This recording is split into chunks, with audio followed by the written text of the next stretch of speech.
அறக்கட்டளையினுடைய Mohammed Umar ஹசனி அவர்களுக்கும்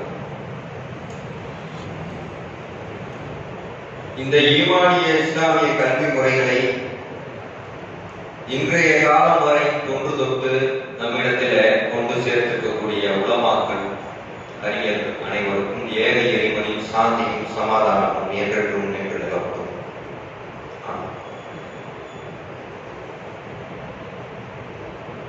கல்வியை பொறுத்தமட்டில் இச்சமூகம் இஸ்லாமிய சமூகம் மிகவும் பின்தங்கிய நிலையிலேயே இருக்கின்றோம்.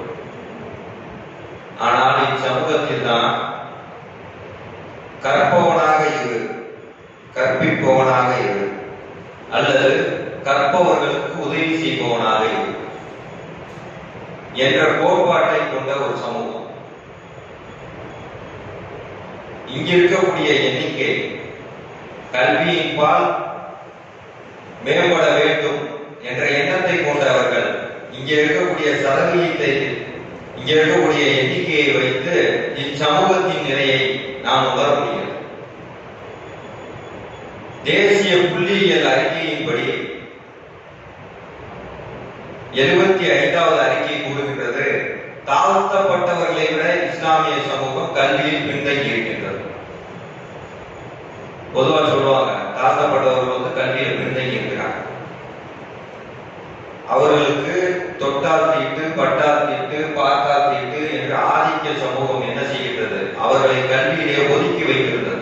ஒரு கல்வி நிலையத்திற்கு போனால் அவர்கள் தனியாக இருப்பார்கள், கல்வி வகுப்பறைக்கு செல்ல முடியாது, தனியாக இருக்கையில் இருக்கும், தனியாக அவர்களுக்கு கோடைமுறை, இரட்டை கோடைமுறை, இது போன்ற பல கொடுமைகள் அன்றைய காலகட்டத்திலே எவ்வாறு அடிமைகளை நடத்தினார்களோ அதற்கு சற்றும் குறையில்லாத விதத்திலே தாழ்த்தப்பட்டவர்கள் பாதிக்கப்பட்டுக் கொண்டிருக்கிறார்கள், பட்டிருக்கிறார்கள். அப்பேற்பட்ட அவர்களுடைய கல்வியை விட இச்சமூகம், இஸ்லாமிய சமூகம் கல்வியிலே பின்தங்கி இருக்கின்றது. உதாரணத்திற்காக வழக்கறிஞர்கள், இந்தியாவினுடைய இந்திய அளவில் வழக்கறிஞர் எத்தனை பேர் இருக்கு?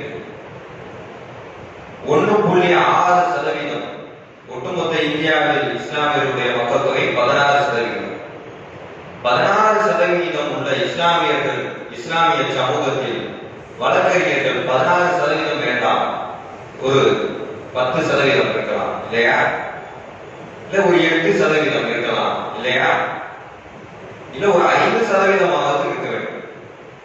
வெறும் 1.6%, ஏறக்குறைய இது வெறும் 25 லட்சம் வழக்கறிஞர்கள் மட்டும்தான் இஸ்லாமிய சமூகத்தில் இருக்கிறாங்க. ஒட்டுமொத்த இந்தியாவுக்கும் supreme court, high court, district court, magistrate court, இன்னும் உள்ள ட்ரிபுனல்ஸ், டிஆர்டி கோர்ட்டு அனைத்திற்கும் சேர்த்து 25 லட்சம். நீங்கள் அறிந்தாலும் அறியாவிட்டால், புரிந்தாலும் புரியாவிட்டால் உங்களுக்கு மேலுள்ள சட்டம் உங்களை ஆட்சி செய்தே தீரும். நீங்கள் எண்ணிக்கொள்ளுங்கள். இந்தியாவில் இருக்கக்கூடிய சட்ட அரசமைப்பு சட்டமாக இருக்கட்டும், 890 சட்டங்கள் இருக்கிறது நடைமுறையில். நாம் பின்பற்றக்கூடிய இஸ்லாமிய மார்க்கத்தில் கை வைத்துக் கொண்டிருக்கின்றது. வக்ஃபு சட்டத்திலிருந்து, முத்தலாக் சட்டத்திலிருந்து, ஸ்காலர்ஷிப்ல இருந்து, ஒரு அடிப்படை, ஒரு இஸ்லாமியின் அடிப்படை வீடு வரை நுழைகிறது சட்டம். நான் சட்டம் படிக்கல, எனக்கு தெரியல, நான் அதை கத்துக்கணும்னு அவசியம் இல்லை. ஆனா சட்டம் என்ன செய்யுது? உங்களை அடக்குது. நீங்க கத்துக்காம போ, தெரிஞ்சுக்க தெரியாம போ. குற்றம்னா குற்றம் தான். ஜட்ஜு முன்னாடி நின்று, ஐயா எனக்கு இந்த குற்றத்தை பத்தி எனக்கு எந்த அறிவும் இல்லை, எனக்கு தண்டனை வழங்காதுங்க. சட்டம் அறியாமையே ஏற்பதில்லை. ஒரு கொலை செய்தவன் கொலைக்கு 13 ஆண்டுகள் இல்ல ஆயுள் தண்டனை இல்ல மரண தண்டனை இருக்கிறது, எனக்கு தெரியாது, அதை பத்தி தெரியாது அப்படின்னா அது ஏற்றுக்கொள்ளுமா சட்டம்? அப்ப சட்டத்தை நம்ம படிக்க வேண்டிய தேவை இருக்கிறது, கற்றுக்கொள்ள வேண்டிய தேவை இருக்கின்றது. அது ஒரு பக்கம். நாம ஏன் படிக்கணும்?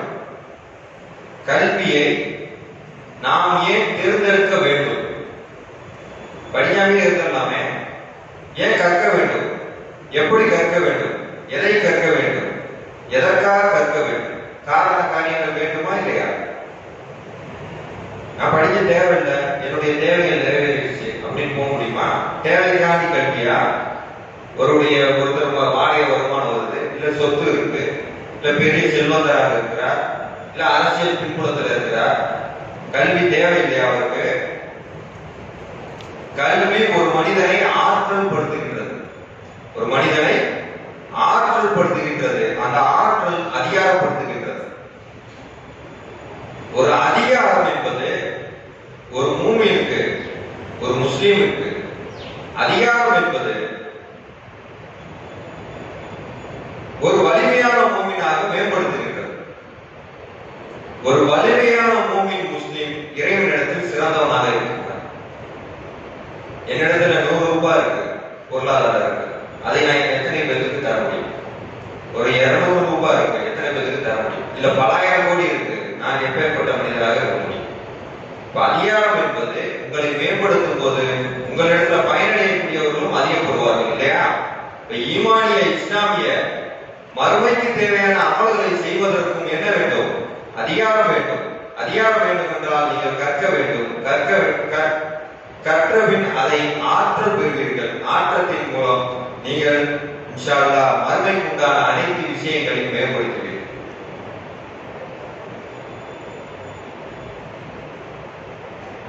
இப்போ பொதுவா கல்வியை பொறுத்தவரையில என்ன நினைப்போம்னு கேட்டா, இப்போ மேக்ஸ் டீச்சர் கிளாஸ்க்கு வந்தாக்க நமக்கு என்ன தோணும்? என்ன சொல்றானே தெரியல, ஓரணும் ஒண்ணுங்கிறான், இருபது ரெண்டுங்கிறான், டிவைட் பண்ண சொல்றான், மல்டிப்ளை பண்ண சொல்றான். இது எதுக்கு இதெல்லாம் நான் செய்யணும்? ஒரு ஆய்வறிக்கை சொல்லுது 99.1% மாணவர்கள் கலக்கத்துடனே கல்லூரிக்கும் பள்ளிக்கும் செல்கின்றனர், அச்சப்படுகின்றனர், பதட்ட நிலையில் இருக்கின்றனர். அவர்கள் சீரான மனநிலையில் இல்லை. இது ஆய்வறிக்கை சொல்கின்றது. உண்மைதானே? மாணவர்கள் அப்படித்தானே இருக்கிறீங்க? காலையில் எந்திரிச்சோன்னு சந்தோஷமா ஸ்கூலுக்கு போறீங்களா? அந்த 1% போல தம்பி. அப்போ எதற்கு கற்க வேண்டும் என்ற முன்னெடுப்பு இருக்கணும். ஏன் படிக்கணும்? நம்ம எதற்காக படிக்க வேண்டும்? கல்வி எதற்காக கற்க வேண்டும்?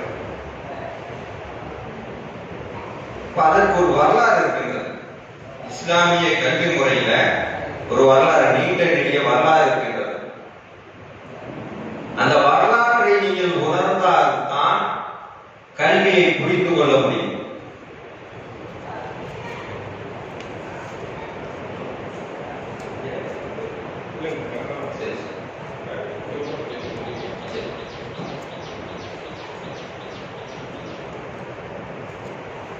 மத்திய காலகட்டங்கள்ல கிபி 1000 அந்த காலகட்டங்கள்ல வரலாற்றை எடுத்து பார்த்தீங்கன்னா இஸ்லாமிய விஞ்ஞானிகள் தான் அந்த வரலாற்றை ஆக்கிரமிப்பு செய்திருந்தார். வரலாற்று நெடுக பார்த்தீங்கன்னா ஒரு யூனிவர்சிட்டி கல்ச்சர் எடுத்தீங்கன்னா ஃபாத்திமா ஃபிக்ரியா அவங்க தான் யூனிவர்சிட்டி கல்ச்சரை ஆரம்பிக்கிறாங்க. அதுக்கு முன்னாடி யூனிவர்சிட்டி கலாச்சாரம்ங்கிறதே கிடையாது. யூனிவர்சிட்டி கலாச்சாரம்ங்கிறதை யார் தோற்றுவிக்கிறார்? ஒரு இஸ்லாமிய பெண்மணி தான் தோற்றுவிக்கிறாங்க. பைத்துல் ஹிக்மா அப்படின்னு சொல்லி பாக்தாதுல ஒரு பெரிய வரலாற்று சிறப்பு மிக்க இடம், நான் சுருக்கமா சொல்லி கொடுத்தாரு. அங்கிருந்துதான் மத்திய தரைக்கடலின் வாயிலாக கல்வியிலே நபி நாயகம் ஸல்லல்லாஹு அலைஹி வஸல்லம் 620 இருந்து என்ன செய்றாங்க? இஸ்லாத்தை பரப்புறாங்க. சஹாபாக்கள் அதை மேம்படுத்தி கொண்டு வராங்க. குர்ஆனை புத்தக வடிவில கொண்டு வராங்க. அதுக்கு பிறகு அதிலிருந்து ஆராய்ச்சிகள் மேற்கொள்ளப்படுது. கிட்டத்தட்ட அங்கிருந்து ஒரு 400 வருஷம் தள்ளி பெரிய ரெவல்யூஷன் கிரியேட் ஆகுது. என்ன ரெவல்யூஷன் கிரியேட் ஆகுது? குர்ஆனுடைய விஷயங்கள்ல இருந்து சரியான ஒரு சட்டம் நமக்கு கிடைச்சிருக்கு. டூஸ் டோன்ட்ஸ் இல்லையா? ஹலால் ஹராம், எதை செய்யணும் எதை செய்யக்கூடாது. எப்போ ஒரு சமுதாயம் பிரச்சனைகள் இல்லாத சமுதாயமா உருவாகுதோ அப்ப என்ன நடக்கும்? ஒரு ரெவல்யூஷன் நடக்கும். நிம்மதியா இருந்தா என்ன செய்வோம்? மூளை வேலை செய்யும், படிப்போம், கற்போம், கற்பிப்போம், ஒரு கண்டுபிடிப்பு உருவாகும். அது மாதிரி தான் நடக்குது. நபி நாயகம் ஸல்லல்லாஹு அலைஹி வஸல்லம் அதற்கு முன்னாடி அரபுல அப்படி இல்லை. அவங்க என்ன செய்யறாங்க? தினந்தோறும் போர், தினந்தோறும் சண்டை. காலையில எந்திரிச்சா ஒரு போர் நடக்கும், மதியானம்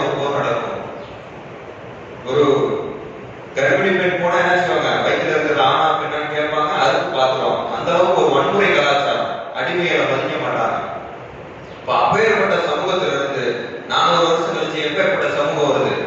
உலகத்தில் உள்ள ஆகப்பெரிய கண்டுபிடிப்புகளை எல்லாம் யார் செய்யறா? இஸ்லாமியர்கள் செய்யறாங்க. அதுல உருவாக்கப்பட்டதான் பைத்துல் ஹிக்மா. ஏறத்தாழ கிபி 1000. அதுல எல்லா விஞ்ஞான ரீதியான 7000 நட்சத்திரங்களுக்கு பேர் சூட்டப்பட்டிருக்கு. அதன் மூலியமாக தான் என்ன செய்யுது? கடல் வாணிபம் பெருகு. கடல்ல போகும்போது வழி தெரியுமா?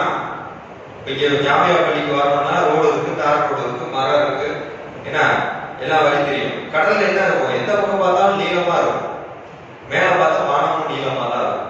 அப்போ நட்சத்திரங்களை வச்சு அந்த நட்சத்திரங்களுக்கு பெயர் வைத்து அந்த நட்சத்திரங்கள் மூலமா வாணிபங்களை செஞ்சிருக்கிறாங்க.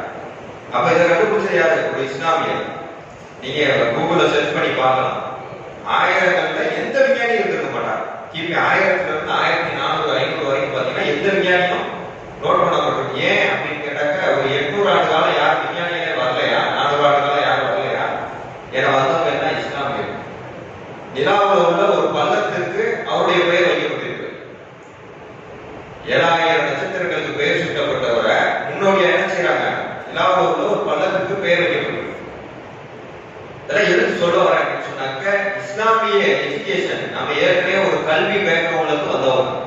நம்ம இன்னைக்கு நேரத்து கிடையாது. நம்ம சாதாரண நமக்கு ஒரு சட்டம் இருக்கு, நமக்கு ஒரு குர்ஆன் இருக்கு. அது மூலியமா என்ன நடந்திருக்கு? ஒரு ரெவல்யூஷன் நடந்திருக்கு. அறிவியல், கணிதம், சூரா அன்-நிசால உள்ள பின்ன கணக்கு. சூரா அன்-நிசால நம்ம என்ன செய்யறோம்? சொத்துக்கு பார்ட்டிஷன் பிரிக்கிறோம். அது மூலியமா என்ன நடக்குது? பின்ன கணக்கு, அல்ஜிப்ருன்னு சொல்லுவாங்க. அல்ஜிப்ரு அதோடைய என்ன? அரபு மூலத்துல இருந்து வந்தது. அல்ஜிப்ரான்ற அரபு மூலத்துல இருந்து வந்தது. அந்த பின்ன கணக்கு நமக்கு தேவை எப்ப ஏற்படுது? சூரா அன்-நிசால சொல்லப்படுது. ஒவ்வொருத்தருக்கும் சொத்து பாகங்கள் பங்கு வைக்கிறத வச்சு. அப்போ எல்லா துறைகளையும் முன்னெடுத்து கொண்டு வராங்க. அப்போ கல்வி முறை எப்படி இருக்குன்னு சொன்னாக்க, ஒரு மாணவர் ஒரு ஃபர்ஸ்ட் ஸ்டாண்டர்ட் படிக்கிறாருனாக்க அவருக்கு அல்பபெட் சொல்லி தருவாங்க. அதோட என்ன செய்வாங்க? அரபிக் பாடம். அவர் 5th ஸ்டாண்டர்ட் வரும்போது அவருக்கு உண்டான மார்க்க கல்விக்கு உண்டான அனைத்து பேசிக் மசாயில் எல்லாமே. அவர் ஒரு காலேஜ் படிப்பு முடிக்கும் போது ஒரு ஆலிம் ஆயிடுவார். இது நபிகள் நாயகம் ஸல்லல்லாஹு அலைஹி வஸல்லம் கற்றுத்தந்த முறை.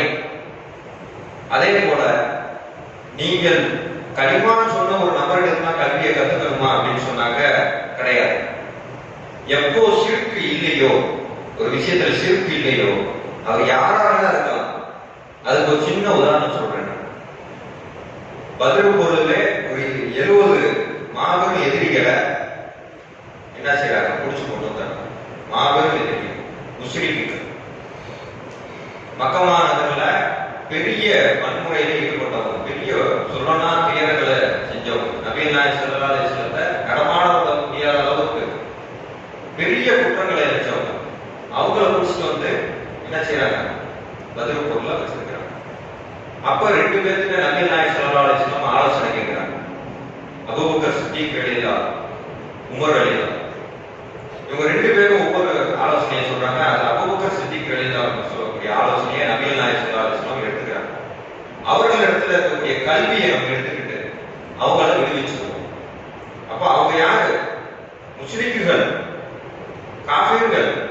அவங்களோட நபிகள் நாயகம் ஸல்லல்லாஹு அலைஹி வஸல்லம் அன்றைய காலகட்டத்திலே கல்வியை எடுத்துக்க சொல்லி நமக்கு சொல்லிடுறாங்க. அப்போ நம்ம கல்வியை எங்கு வேணா போய் எடுத்துக்கலாம். கல்வியை பொறுத்த வரைக்கும் நம்ம மேம்படக்கூடியவங்க. அப்படிதான் பைத்துல் ஹிக்மா ரெடி ஆச்சு. பக்தாதுல உள்ள பைத்துல் ஹிக்மா எவ்வாறு தயாராச்சுன்னு சொன்னாக்க, உலகத்தில் உள்ள எல்லா இடங்களையும் இருக்கக்கூடிய அறிஞர்களை கூட்டி வந்து அவங்களுக்கு பணம் என்ன வேணுமோ, வைரம், வைடூரியம், தங்கம் எல்லாத்தையும் கொடுத்து அந்த இடத்துல என்ன செய்யறாங்க? பெரிய ஒரு யூனிவர்சிட்டி கலாச்சாரத்தை கொண்டு வராங்க. அதுல பெரிய ரெவல்யூஷன் ஆகும். அப்ப இருந்த கல்வி முறை என்னன்னு கேட்டாக்க 2 முறையும் சேர்ந்தது. ஒரு ஆலிமா இருப்பாரு, சட்ட நிபுணரா இருக்கு. ஆலிம்ன்றதுக்கு இன்னொரு விளக்கமே வக்கீல் தான். ஆலிம் என்ற சொல்லிருக்கு. நீங்க டிரான்ஸ்லேஷன் போட்டு பாத்தீங்கன்னா வக்கீல் தான் வரும். அப்போ வழக்கு அவர் வந்து சட்டங்களை படித்தவர், சட்ட மேதை தான் ஒரு ஆலிம். தனியா ஆலிம்ங்கிறவருக்கும் வழக்கறிஞருக்கும் பெரிய வித்தியாசம் இல்லை. 2யுமே படிச்சிருக்கணும். ஒரு வழக்கறிஞரா இருக்கிறாருன்னு சொன்னாக்க இறைவனுடைய இறை வேதத்தையும் படிச்சிருக்கணும்.